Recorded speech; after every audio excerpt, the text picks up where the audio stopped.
The story coming from Kurt Knudsen, Cyber Guy report, 106 million Americans exposed as massive data leak rocks background check firm. In other words, this is a firm that does background checks on individuals. Right. You, me, yep. We're applying for a job.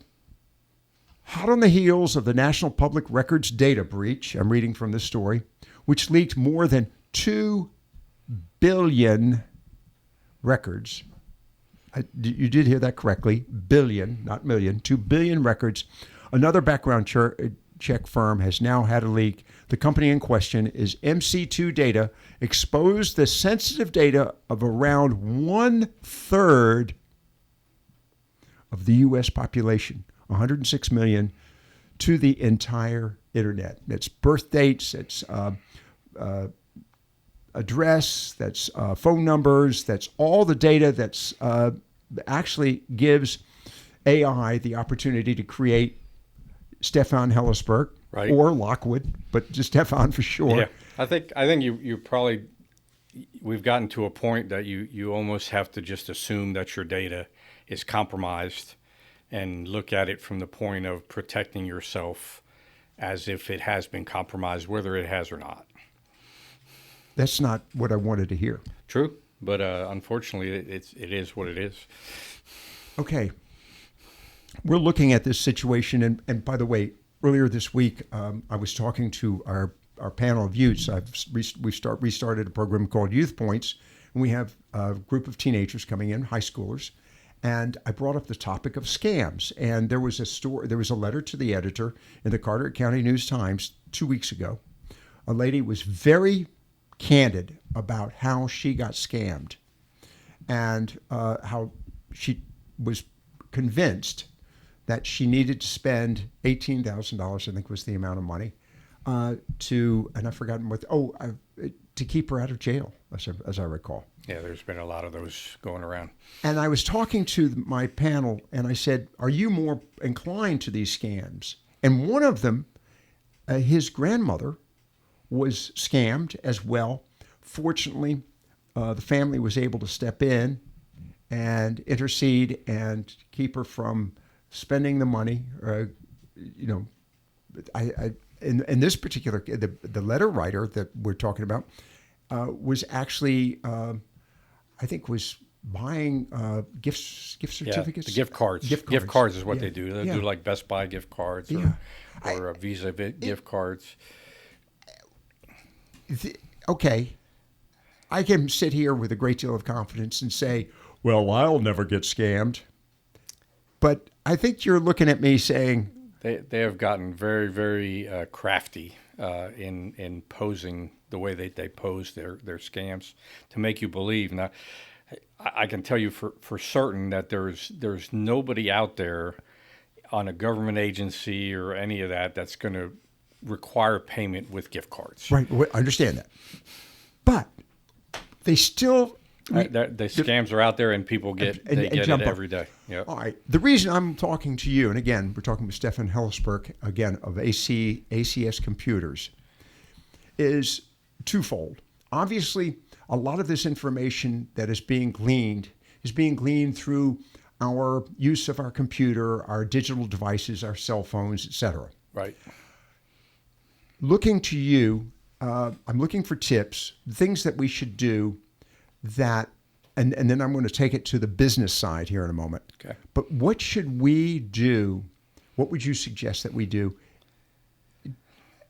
We're not going to protect ourselves per se, but at least put up barriers or hurdles that will in some way give us time to rethink our actions. Right. Yeah, I think we talked about it a little bit last month. I think there's always, when you get in those situations, you need to stop. You need to stop whatever's happening and take a step back. And obviously, the letter writer, it was a law enforcement thing, or we're gonna arrest you. Well, they're gonna arrest you if there's something going on. It's going to happen anyway. But there's never any situation where you just can't say, stop. Let me reach out to somebody that I trust, bring them into this situation, and as a safety measure, double check to make sure that I'm not getting myself Okay. into trouble past more than what I should. All right, and that's the scam. But there's the other aspect of this is that someone has gotten into my life through my digital device, through my computer. Right. And that's the other aspect of this, because while I may say, okay, I'm targeted by a scammer, I'm not going to respond. That's fine. The problem I have is if I'm being targeted by a scammer today, I'm probably going to be targeted by another scammer next week. Very true. And the week after that, and the week after that. They're going to find the right button to push. So my question to you is, and because now we are so dependent upon our digital devices, how, things like authentication. Right, two-factor authentication. Two-factor authentication. Issues such as changing our passwords. These are things that you recommend to individuals as well as businesses? I do, yes. Your passwords, a lot of people are very flippant about their passwords. They are. And I cringe when people tell me, we sometimes we need to ask them for passwords when we're helping them, and they'll tell us, I use this password for everything, or this is the same password I use. Don't tell me that. Don't tell anybody that, and don't do that. Don't do that. There has to be separate passwords, even if it's just a different iteration, and the more important the password is, the more complexity the password has to have.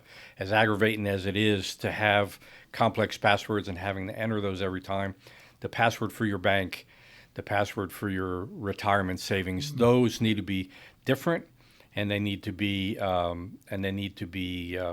very complex. Okay. All right. The other aspect, and I'll tell you, we're going to take a quick break. I want to come back because I want to shift from individuals to corporations. Right. Because, by the way, MC2 Data, they're going to be accountable for this. Right, exactly. And so for all of you businesses listening to this program, I think the important conversation we're going to have with, again, Stefan Hellersperk in just a moment with ACS Computers is something you need to hear as well, because you are on the bottom line. All right, we're talking with Stefan Hellersperk of ACS Computers, and I really appreciate him taking the time to be with us this afternoon because it was a topic that caught my attention. Again, I was reading this story, Stefan, I think it was like Tuesday. And I said, I got to talk to you about this because here's MC2 Data, and they have all the information about me because they're doing a background check on me. Right. They Collecting know a lot of information. A lot of information. Yeah. Information that you don't usually give out, but you have to in this situation. Absolutely right. Number of parking tickets or speeding tickets or, whatever. Any number of personal identifying information. Exactly. All right. So businesses, MC2, is it MC2 Data? 2.2, containing 2.2 terabytes of personal data, unprotected and easily accessible to anyone on the internet. Okay, let's talk about this. So you've got staff and they're doing things on the internet. How does a company assure that the staff is following through with procedures? Is there something you recommend? Yeah, I mean, there's a lot of different levels of accountability that you have to have and processes in place. SOPs, standard operating procedures that you hold your employees to, places to go, places not to go, things that they do with the data that people have entrusted them with, their customers. And then on the other side is, have you put processes in place to protect the computers, protect the networks, right. to make sure that if they do click on the wrong thing or.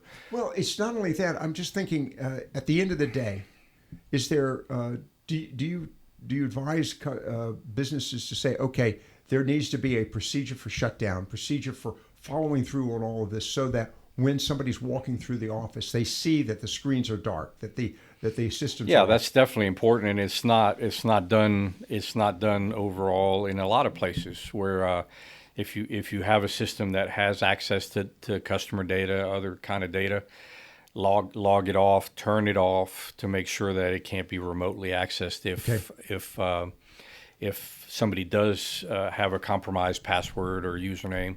In your capacity at ACS Computers, is this some of the things you tell your customers? Well, we tell them every day. It's a conversation I have with many customers multiple times a week. Whoa, multiple times a week. Just to remind them of the dangers of what's out there. Here's the situation, and I think that the database contained 106,316,633 records with private information about U.S. citizens and cyber news estimates that at least 100 million individuals were affected by this massive data leak. Right.